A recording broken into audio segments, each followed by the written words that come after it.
Police भरती च्या अनुषंगाने ही प्रेस कॉन्फरन्स आहे।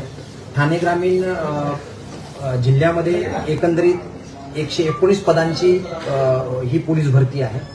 त्यामध्ये 7019 उमेदवारांचे अर्ज प्राप्त आहेत। त्यामध्ये एकूण 1015 महिलांचे अर्ज प्राप्त आहेत। त्या अनुषंगाने ही भरती जी आहे ती 19 जून पासून सुरुवात करण्यात येणार आहे आणि ती 1 जुलैपर्यंत ही फिजिकल एक्झामिनेशनची भरती चालेल। याच्यामध्ये जे आहे ते उमेदवार जे या ठिकाणी येणार आहेत त्यांच्यासाठी ही जी परीक्षा आहे ही फिजिकल एक्झामिनेशन जी आहे ती शारीरिक चाचणी ही मुंब्रा या ठिकाणी मौलाना अबुल कलाम आझाद स्टेडियम जे आहे टीएमसी ठाणे म्युनिसिपल कॉर्पोरेशनचं त्या ठिकाणी ही आयोजित करण्यात आलेली आहे।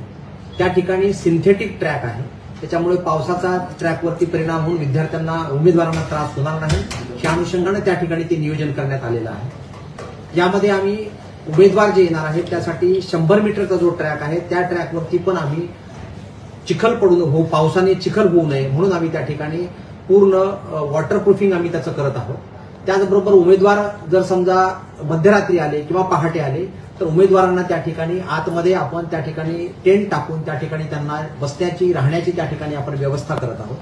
त्या ठिकाणी जे आहे ते उमेदवारांना कुठलीही अडचण होऊ नये, जर समजा कुठल्या मेडिकल फॅसिलिटीज असेल तर आपण अँब्युलन्स त्या ठिकाणी ठेवत आहोत आणि अशा प्रकारच्या सर्व सुविधा ज्या आहेत त्या उमेदवारांना आपण देत आहोत। त्याचबरोबर उमेदवारांनी जर समजा 2 वेगवेगळ्या पदांकरता जर काही अर्ज केले असतील, वेगळ्या युनिटला सुद्धा केले असतील आणि त्यांची त्या ठिकाणी फिजिकल एक्झामिनेशन झाली असेल तर त्यांना पुन्हा आपण 4 दिवसानंतर आपण आपल्या ठिकाणची त्यांना तारीख देणार आहोत, म्हणजे त्यांना कुठल्याही प्रकारचं शारीरिक त्रास कुठलाही होऊ नये अशा प्रकारचं आपण या ठिकाणी नियोजन करत आहोत। त्याचबरोबर अशा प्रकारच्या कुठल्याही त्यांना जर काही शंका असतील उमेदवारांना सुद्धा काही त्याच्यामध्ये काही अडचण असतील तर त्यांनी raunak.saraf@mahaIT.org याच्यावरती ते ईमेल करू शकतात। आणि एकंदरीत जे आहे ते ही भरती जी आहे ती पूर्णपणे निष्पक्षपणे कुठल्याही याच्यामध्ये काही याच्यात गैरप्रकार जे आहेत असे कुठलेही होणार नाही या पूर्ण अनुषंगाने अतिशय काळजी घेऊन काटेकोरपणे अशी प्रकारची ही भरती प्रक्रिया या ठिकाणी राबवण्यात येणार आहे।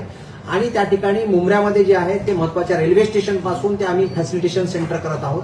उमेदवारांना त्या ठिकाणी कुठलीही अडचण येणार नाही, रस्त्यावरती मोठ्या प्रमाणावर बंदोबस्त, त्याचबरोबर मुख्य ज्या ठिकाणी एक्झामिनेशन आहे त्या ठिकाणी बंदोबस्त राहील आणि पूर्ण उमेदवारांचं जे आहे ते पूर्ण आवेदनपत्र याची पूर्ण छाननी करून योग्य पद्धतीनं आणि त्यांनी जे काही त्यांना दिलेल्या अटी शर्ती पाळून या ठिकाणी सगळ्या जे आहेत ते भरती प्रक्रिया या ठिकाणी राबवली जाणार आहे।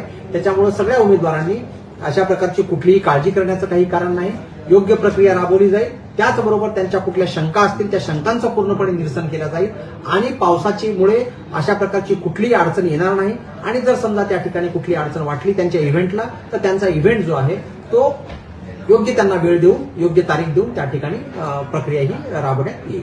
धन्यवाद।